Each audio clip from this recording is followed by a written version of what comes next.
Do you believe we may have seen the short-term peak in prices and or rents? Yes, I think we've seen the short-term and the emphasis on short-term peak in rental prices because there's been a lot of new inventory built. And so people aren't going to be paying the same this year as they paid last for their rent. But not much. I think there's been a 3% degradation in prices. But don't count on it. You're much better off buying something now while you can. Because if you don't have a chit in the game and you continue to be a tenant and wait the market out, which many people are thinking right now they should be doing, they're dead wrong. Because the minute actual interest rates actually come down just one more point, everybody's going to jump into the market and you're going to be paying a lot more for your house. So if you have any way of getting the cash together and getting into the market and buying a house and getting out of the rental, which is tempting to keep because it's a little cheaper, don't do it. Buy yourself a house. So what does this mean? And what do I think about it as a real estate agent? Well, should you buy a home right now? Here's some factors to consider. Financial readiness. Do you have enough money in savings to put down for a down payment, closing costs, and ongoing home ownership expenses? Can you afford monthly mortgage payments along with other financial obligations? Stability. Are you planning to stay in the same area for at least a few years? Buying a home is a long-term commitment, and selling a home soon after buying it can be costly. Market conditions. Consider the current real estate market in your area. Is it a buyer's market or is it a seller's market? This can affect home prices and availability. Future plans. Do you anticipate any major life changes, such as starting a new family or changing jobs?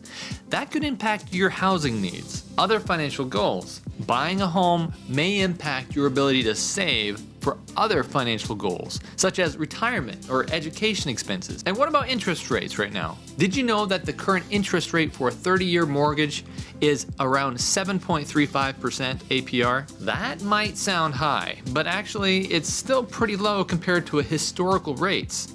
I mean, back in 1981, some of your parents might have an interest rate up to 18%. Oh, Poopy, $40,000.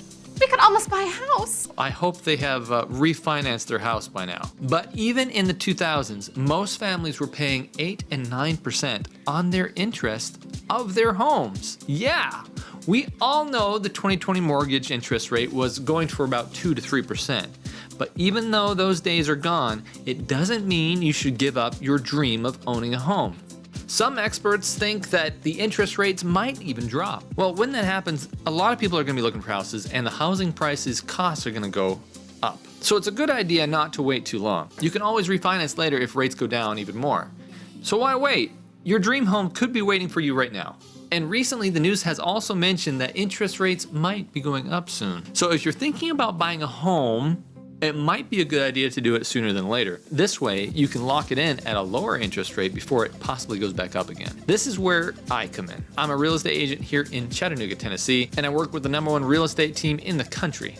If you want to learn everything there is to know about Chattanooga and the surrounding areas, make sure you hit subscribe. You'll be the first to know about the current real estate market trends in Chattanooga. And by the way, we love to hear from you every day about this topic, through calls, texts, and emails. So no matter if your move is early or late, we're always here to make it great. So you're wondering when the perfect time to buy is. Here's the reality. We can't predict the market perfectly. So waiting for the perfect moment might mean missing out on your dream home. Now, let me tell you a little bit about the trends though. Usually in the summertime, people tend to move. Hey, it's between school, it's time to clean up the house, it's not cold outside, you can dress it up, look it nice, and the market really gets hot in the summertime, especially around June, July. And you guessed it, in the wintertime, it kind of goes down.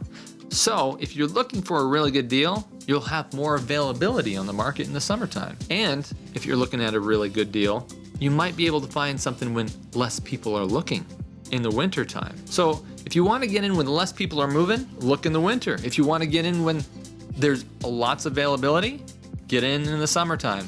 So, if you're financially ready and excited to own a home, why wait? Now could be the best time to make that move. After all, the perfect time is when you're ready to turn that dream into reality. Are you ever gonna buy a house, or are you just jerking my chain? Personally, my wife and I have never really based when we buy a house on the current interest rate or what the housing prices are going for. This is personally what we do.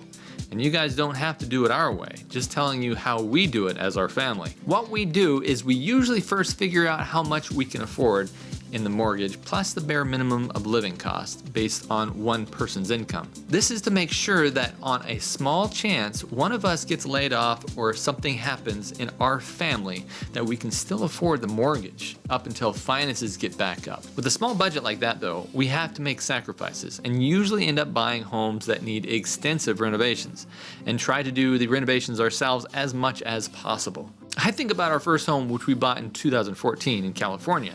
Our interest rate was around 4.75 or 5%.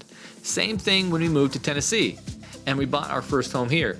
We used the same principles of our interest rate for our mortgage in 2022, which was about 5 to 5.5%. So although the interest rates are a little above that right now, that doesn't mean that it should stop you from buying a home. You just have to do the calculations and figure out if it makes sense for you. Like in any given place, there are pros and cons when making a decision to move to Chattanooga. However, if you are intrigued by the idea of relocating to Chattanooga and starting a fresh chapter pursuing your dreams, don't hesitate to get in touch with me. I'll be delighted to help you find your ideal place in the scenic city. So give me a call, shoot me an email, or take our move survey in the links below, and we're happy to help you make that smooth move here to Chattanooga. Check out our next video about Chattanooga here, and until next time, we hope to see you around town.